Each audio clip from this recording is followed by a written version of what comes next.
surrounded by water. We're an aquatic nation. How big of a problem is drowning in Aotearoa? Unfortunately, last year, 74 people lost their lives to drowning, so it is a significant issue across our country.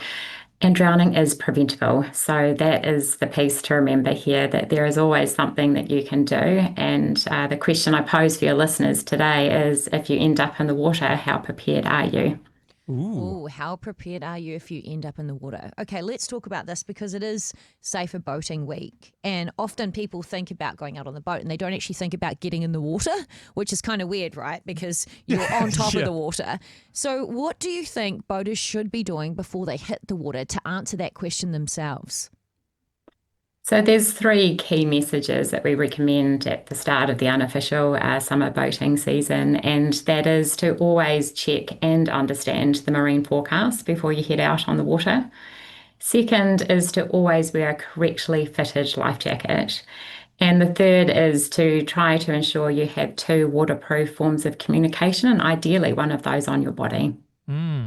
Just to give us a sense too of how wide-reaching this challenge is, the age groups of those who are affected by this too. I think sometimes we can think of swimming-related stuff as being for little children.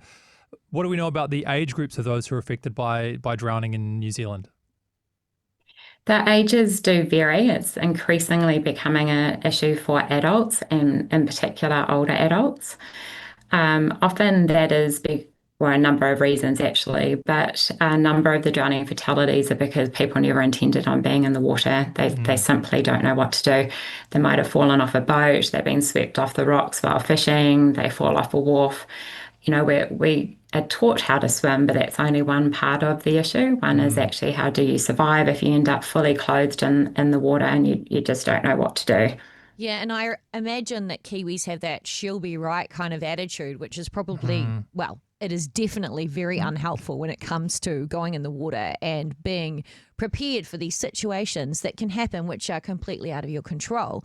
So let's talk about drowning prevention, because floating plays an incredible part when it could literally save your life. So how do we kind of use this ability to help ourselves in the water? Absolutely. The first thing to learn as an adult is how to float first. Many of our kids are lucky enough to have swimming lessons, are learning this in their first lesson, how to float. But as an adult, to think about that skill for yourselves, it's actually harder than you think. We've done some research on this, and most adults believe that they can float. Of the people we asked this question, two-thirds said they could float for over 5 minutes. When they were actually tested, only 2% could float for longer than 5 minutes, and a third couldn't float for longer than 15 seconds. Wow. I'm happy to talk you through those float first steps today, because they're actually quite straightforward and they could literally save your life. Please The do. first step is to float on your back. So when you do that, you can use your hands to help you. It doesn't matter if your feet sink at this point either. What you're wanting to do is not swim. You're wanting to actually calm down. The second principle is to breathe. So taking a couple of deep breaths could literally save your life, because it enables you to think more clearly, to assess your surroundings, see if there's exit points or people that could help you. The third is to signal for help. So raising your hand in the air, shouting for help. And the final step is to survive by either swimming to an exit or continuing to float, ideally with flotation. So hopefully that is, if you're on a boat, a life jacket. It could be a chili bin. It could be someone throwing you public rescue equipment like an angel ring. So those steps are float, breathe, signal, survive. They could literally save your life if you unintentionally end up in the water. Now, you're talking about an exit point, and I'm assuming when you're saying that, you're meaning like looking for a bit of coastline that you can basically swim to and get on land, essentially. Yes, it could be swimming back to your boat, but the point also here, particularly as adults, is our strength changes, and our ability to pull ourselves up out of the water sometimes is beyond our ability by the time you spent a long time trying to survive. So that's why we recommend wearing life jackets all the time. Life jackets just buy you time. They don't necessarily mean you're going to survive, but they're going to buy you time. for either someone to help you or some of our rescue services like Coast Guard or Surf Life Saving New Zealand to come and help you. I want to come back to that stat you shared earlier as well about only 2% being able to float for more than 5 minutes, because that has blown my mind this morning. Why is it so hard? What catches people out when they think, yeah, but I can do it, right?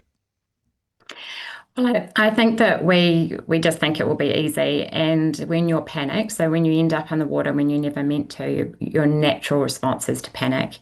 And it only takes a couple of shallow, panicked breaths to take on enough water for the drowning process to start. So it becomes a vicious circle. You're taking on water, you're furthering to panic, but actually floating for even a minute and breathing and calming yourself down is surprisingly beneficial. It's actually relatively easy to learn how to float. You can go onto our website. We've got some videos there showing this, and our encouragement is to make it a bit of fun when you're next out with your friends who can float, test each other. Just practice. It's a little bit like riding a bike as a kid, right? We all rode a bike and it was as easy as, but as an adult, you jump on a bike and realize actually those skills don't stay with you. Yes, They Nicole, take I a can bit of imagine practice. that like the issue is that people just haven't done it in a long time and very much out of practice. And so Yeah. just finishing off, if you could give one top water safety tip to every whānau across Aotearoa, what would that one tip be? Well, alongside Float First, I'll add in another one, particularly given it is Safer Boating Week, and that is around life jacket use. For me, they're absolutely non-negotiable. You must wear a life jacket on a boat. You must ensure your children are wearing a correctly fitted life jacket. They're absolutely no use to you if you end up in the water and the life jackets are on the boat.